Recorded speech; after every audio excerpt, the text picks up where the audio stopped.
In American society, money is a taboo topic. We're taught at a young age it's improper to talk about it, but we're also bombarded with messages about the power and importance of money in our everyday lives. And by not talking about it, we miss out on the skills and lessons we need to effectively understand and financially plan. That changes today. Welcome to Money Tales. Hosted by Sandy Brager and Cami Doder, Money Tales brings more than 35 years of combined professional experience in personal finance to demystify money and demonstrate what it's like to speak openly about personal financial matters. Join us each episode as they interview modern-day movers and shakers about how money decisions intertwine with their daily lives in order to give you better insight into productive financial conversations. Subscribe today and register for our blog Fathom at aspiriant.com/podcasts to increase your money mojo. And now, here's Cami and Sandy. Lisa Gautier is our guest this week on Money Tales. Lisa cares deeply about the hair on your head. That might sound weird, but let me tell you why. 25 years ago, she and her husband started an environmental public charity called Matter of Trust. Matter of Trust is famous for running a program where they collect hair clippings from thousands of salons. They then form the hair clippings into mats that soak up oil spills because, as you've likely experienced, hair is excellent at collecting oil. Let me tell you a little bit more about Lisa. She concentrates on the positive, delivering sensible solutions and nurturing teams dedicated to ecology. Lisa also implements transformational programs that promote renewable resources, recycling, reuse, and repair, including Matter of Trust's Eco-Industrial Hub and its Eco Home. The hub is a working model factory with exhibits about clean air, water, and energy. The immersive Eco Home, located in San Francisco, showcases how urban renters can have impactful, earth-friendly apartments and grow edible gardens. Here are 3 key money topics Lisa hits on in this conversation. First, how forming and running a nonprofit organization has increased her comfort with talking about money. Second, how her family intentionally invests in real estate to provide housing for lower and middle income tenants. And third, how money amplifies the best and worst in us. Lisa is focused on achieving balance to avoid the burden of abundance and also the challenges of lacking financial resources. We hope you share this episode with a friend, and please subscribe to Money Tales on your favorite podcast platform. Now, onto our conversation with Lisa Gautier. Welcome to the Money Tales podcast. I'm Cami Doder. And I'm Sandy Brager. Cami, a topic that has been coming up a lot for me lately is 529 plans. Why is that? I think it's just because of where people are at in the calendar year cycle and getting ready for school or planning for their newborn or young children or grandchildren. But it's been coming up in client conversations and conversations with future clients of Aspiriant, and also in some press interviews that I've been involved in lately. So it's been on my mind. And for listeners who aren't familiar with 529 plans, they are a tax-advantaged savings plan that you can utilize to pay for post-high school education expenses, college, trade schools, as long as it's a qualified institution, or you can use it or you can use it to pay up to $10,000 of private school tuition for K through 12th grade. And they're really cool plans. But in a recent conversation with a client, they were sort of pushing back saying, no, we don't think 529 plans are right for us. So we explored that with them, and they reached a decision not to do a 529 plan because they wanted total flexibility. They said our kids might not want to go to school, or they might want to do something different. And we just prefer the full-on flexibility. We decided to establish trusts for them, and they're contributing the same money that they would have contributed to the 529 plan to these trusts.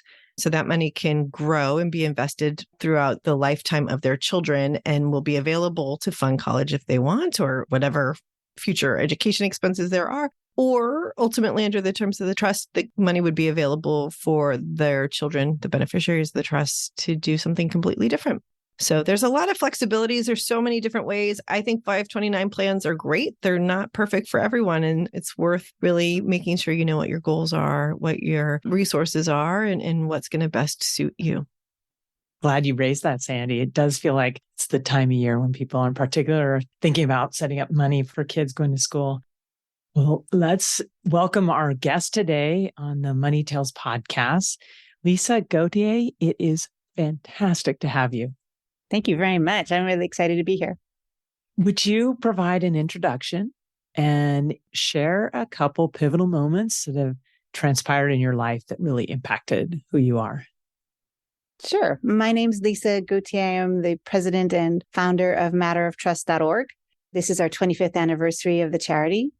My husband is a VP at Apple, and so we've been very lucky that I've been able to work pro bono for all of these years. And we now have 96 partners around the world.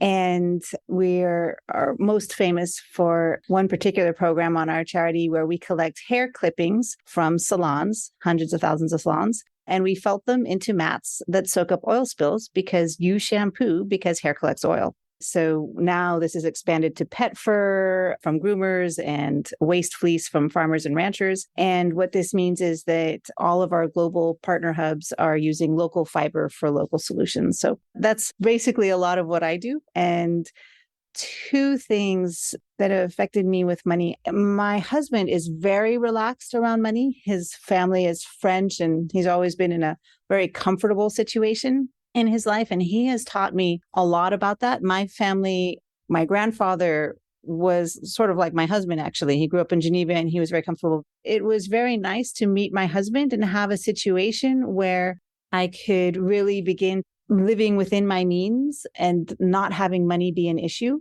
and really exploring all of the ideas around a balanced class, what I call people that don't have too much and they don't have too little. They're just in that sweet spot. And I saw my husband and his family, and I was like, oh, that's where I want to be. That's great. Tell us, when did money start having meaning to you and why?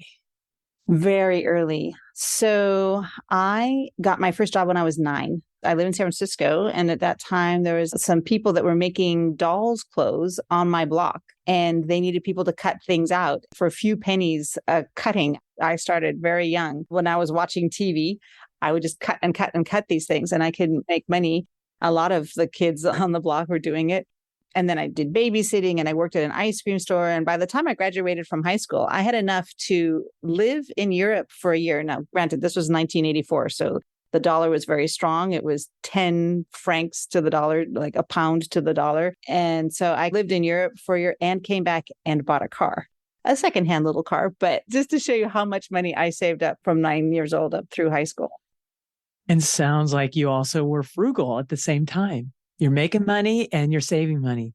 Yeah, I wasn't a real party girl. I got invited to all the parties because I worked at an ice cream store. Bring all the goodies along with you. Lisa, was funding a trip to Europe for a year part of your plan?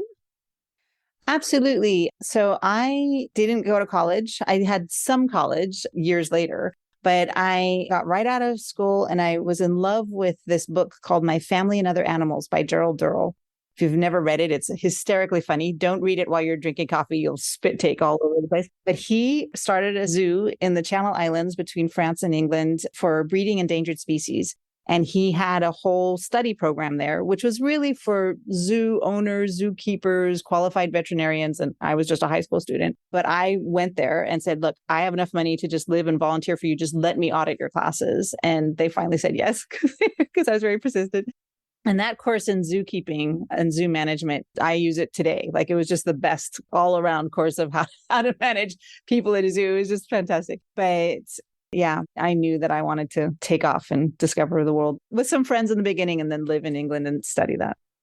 What did you learn from zookeeping and zoo management? Oh my gosh. So I really still use it today. So first of all, when you're working with a real variety of people, they were in a very rich, affluent area. So lots of people with money, and then lots of people that were grubby kind of people that worked with animals, people that knew fundraising. Princess Anne is still, I believe, the patroness of the trust.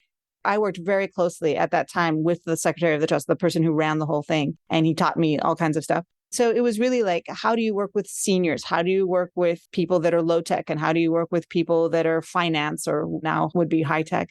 And how do you work with part-time? I think that was one of the most useful things that I still use today. When you find somebody's passion, they will work for you 24/7 because their mind will always be working for it. And so every single time I hire somebody, I just, this sounds woo-woo, but I trust the universe that they're bringing me this person for a reason. And I find out, what is this person doing? Where does time fly for them? Where does time drag? I never put them in a position where time drags. I will never get anything out of them. I find where that passion is for them. And then I say, this is my text number, text me 24/7 with ideas. And everybody does. My charity, 25 years. We have a lot of people there for many years, lots of interns, lots of seniors, lots of, we call it Hotel California, people that go away and come back, go away and come back.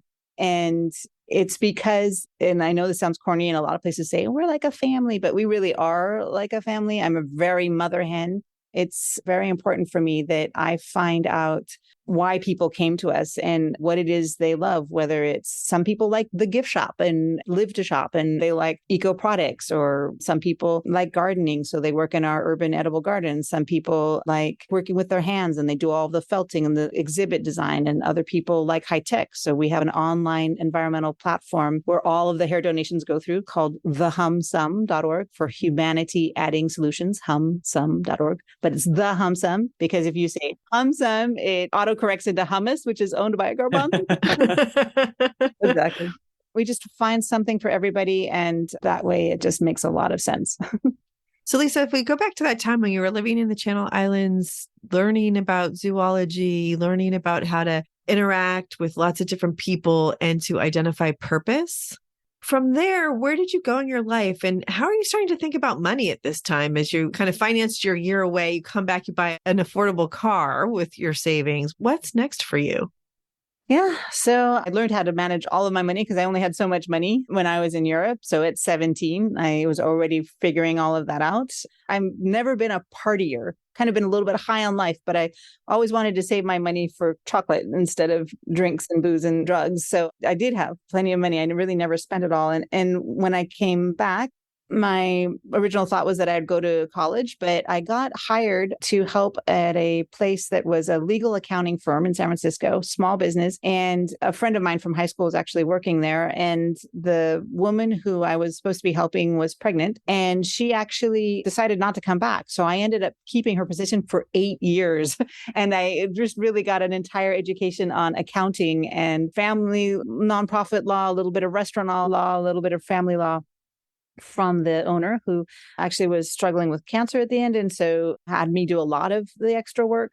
And that was extremely helpful. I learned a lot of things there. It was an entire education. During that, I met my husband, who he was at Stanford. He was French, but he was actually doing a course at Stanford. And I was partying at Stanford. The girl who doesn't like to party found herself at a college party, huh?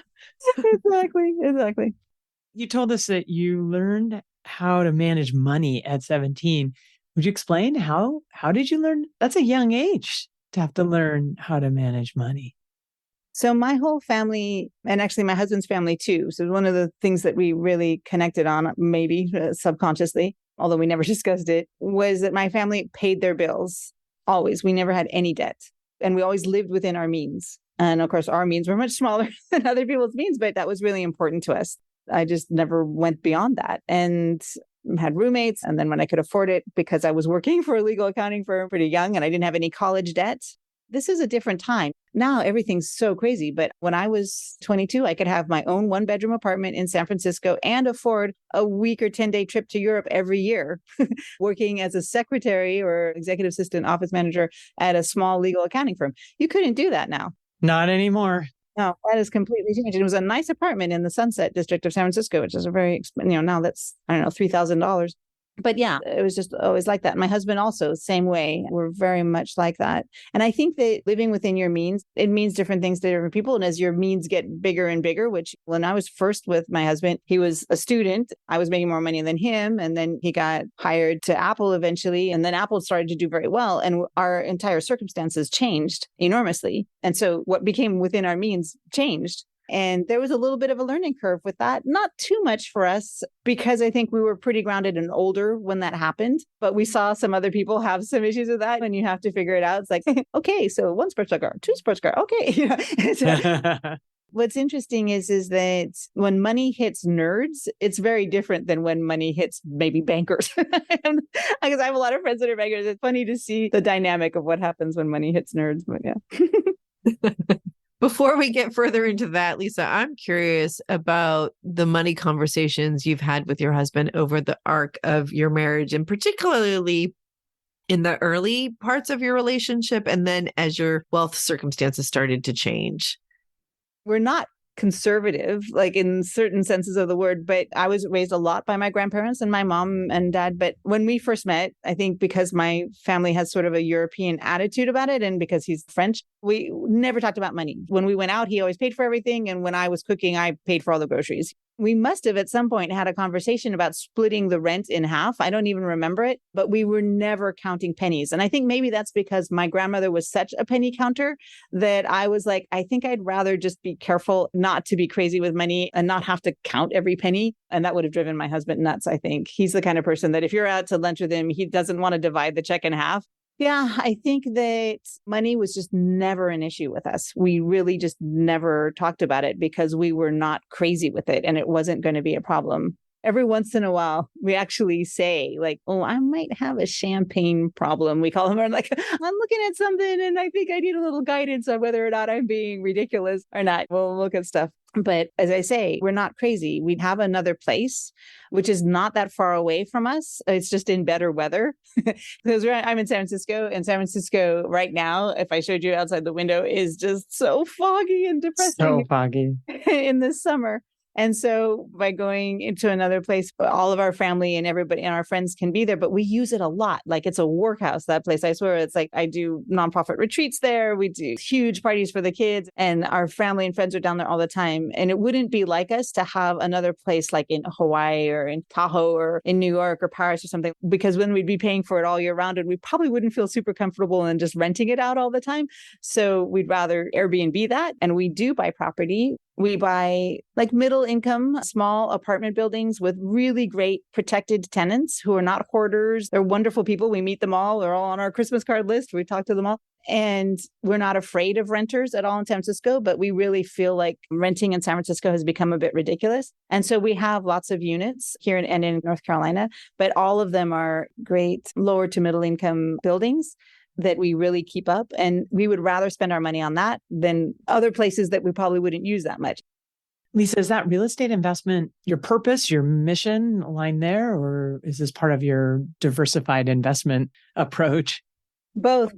It's not part of the charity, although one of the buildings, the garage of it, is used as our model eco home in the garden. So we actually asked all the tenants. They were all afraid that we were going to kick them out when we bought this old building in Coal Valley. And we were like, no, we're not going to kick it out, but you're going to get some field trips in the middle of the day. And they loved it. So it was really great. We're very lucky. Lisa, tell us about starting Matter of Trust, because that must have been a pretty big overall decision with some financial implications. Yeah. So we're major funders, major donors of the charity. It's very interesting being in this position where you are both asking for money as a charity and you're a major donor. I sign every check. I am extremely hands-on, and I am very careful with our own money in the charity and everybody else's money in the charity. And I think people appreciate that. And I really stretch every dollar to be $3. We get so many in-kind gifts, so many in-kind services. And as I say, I work with a lot of people part-time, a lot of people that are on disability, and they're all working for me 24/7 because they love what they're doing. So it's a very interesting situation. And we're about to really expand it now because we're growing this international network thing. We're leaping into much, much higher funding, and it's another learning curve. It's very exciting. I'm actually really looking forward to all of these meetings that I'm in, and anybody who's listening to your podcast can let me know if they want to come check out matteroftrust.org. But it's very interesting to see how money plays out in people, and I don't want to have it change any dynamics with people. So I tend never to talk to all of the other wives and people that I know at Apple about it, for example. If they come to me, I love it, but I'm never like trying to push it out there because I think that should all happen organically. We're very lucky. Will you talk a little bit about that, Lisa? I understand, but you're in this group of wealthy people who are likely looking for philanthropic efforts. Is it uncomfortable to have these conversations? Tell us what holds you back from that. In the beginning, it was small and it was like asking for money from me. Even though I was never taking a salary, it was like, come help support my pet project. And that was very awkward. And I never did that ever. And I would say that I was not uncomfortable with money. And I always had enough money. And then I had more than enough money until it came to my charity. For that, I was uncomfortable about money for years, but I'm not anymore. Now I'm okay with asking for money because it's so much bigger than me.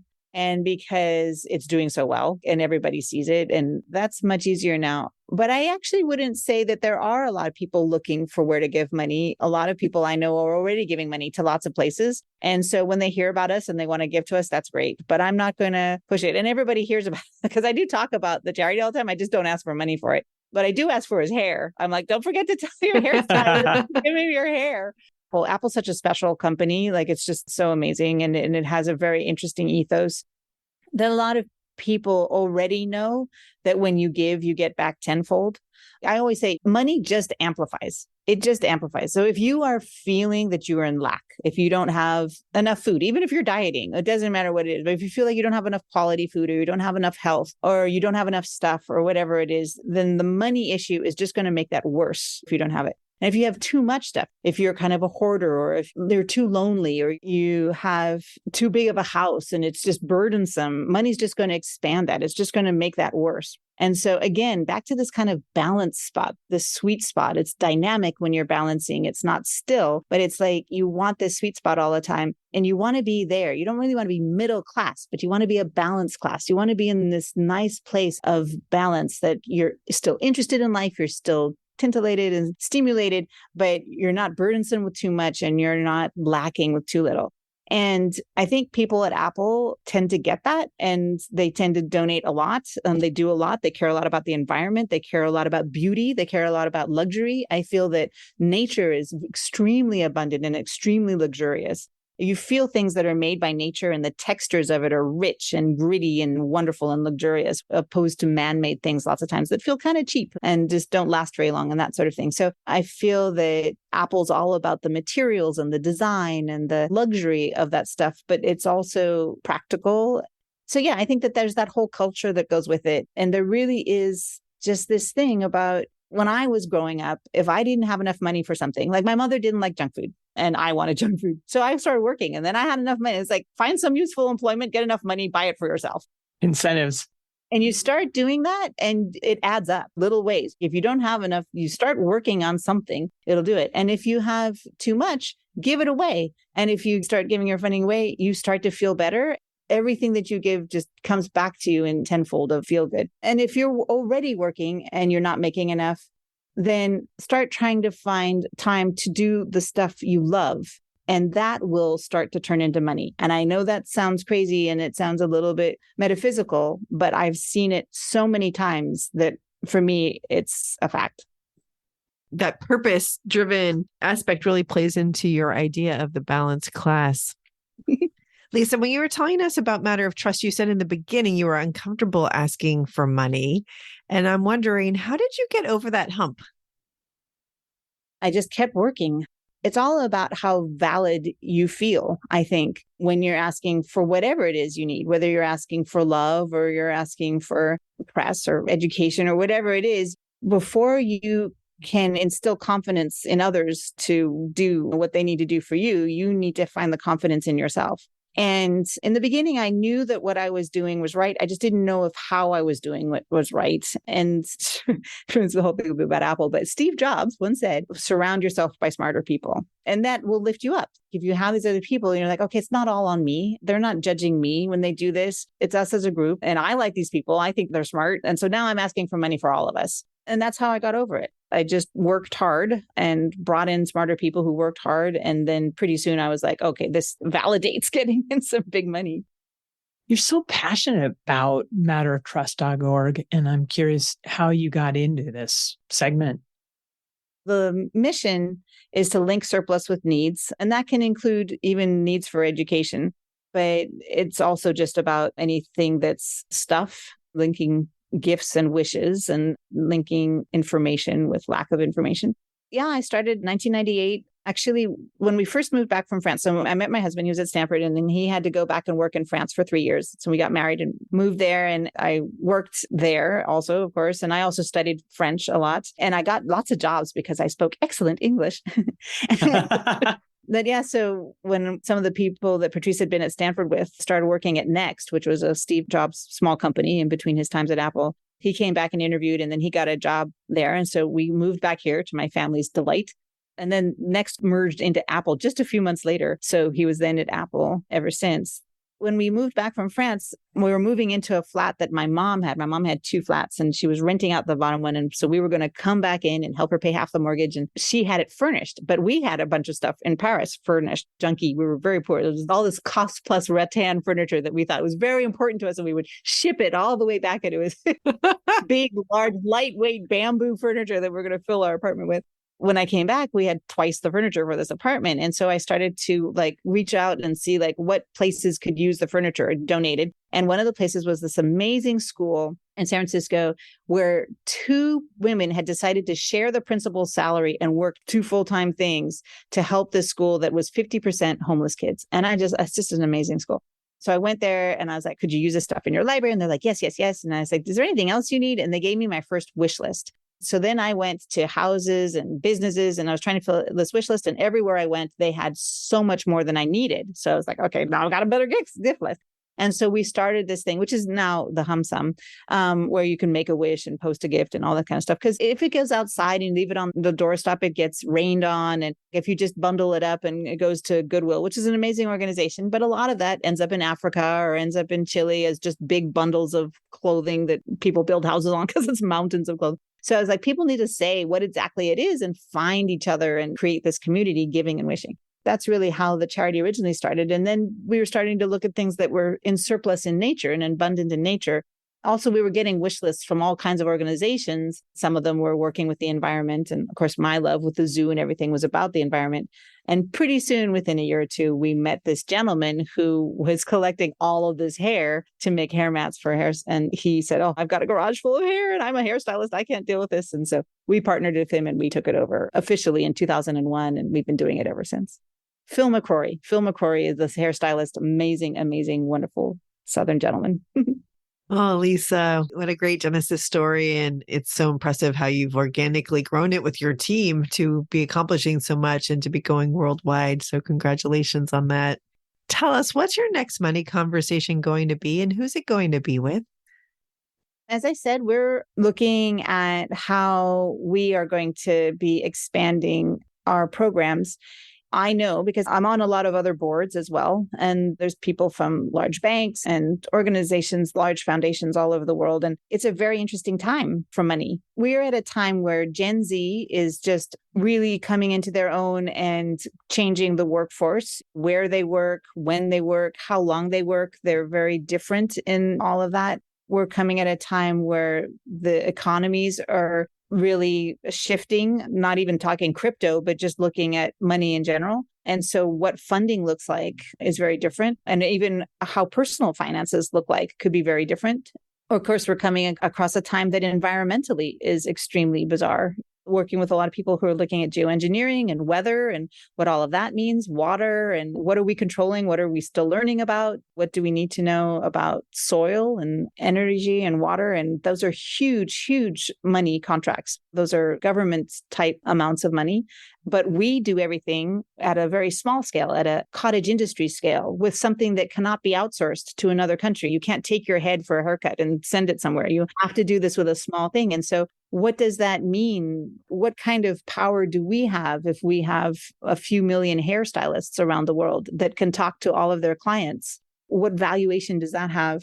So yeah, it's a really interesting time. And we're talking to extremely large foundations. We're talking to people who are looking at setting up foundations, and we're talking to governments. And we're looking to see, what does this mean? Everybody has hair, a lot of pets out there. It's a renewable resource. So every 6 weeks we have it again. And it's not AI. It's not robotic. It's a human-made resource that people are hungry for right now. It's something every age can understand. And it's almost a currency in a tangible way in a time where everything is digital and seems to be evaporating in our fingers. So yeah, it's a very interesting time. Oh, you're going to be having some really exciting money conversations. Lisa, would you tell our listeners where is the best place to find you? Yes, matteroftrust.org. If it's about funding, you'll have my cell phone right on the page. You can go to donate button on the side, and you can reach us by email. And if you want to donate hair, it's on the homepage as well. It says, do you want to donate hair? Very clear messaging. We like that. Thank you very much for joining us on the Money Tales podcast and sharing your wonderful passion and your whole journey. Thank you so much. Thank you very much. I'm really very honored to be on it. Thanks for listening to the Money Tales podcast.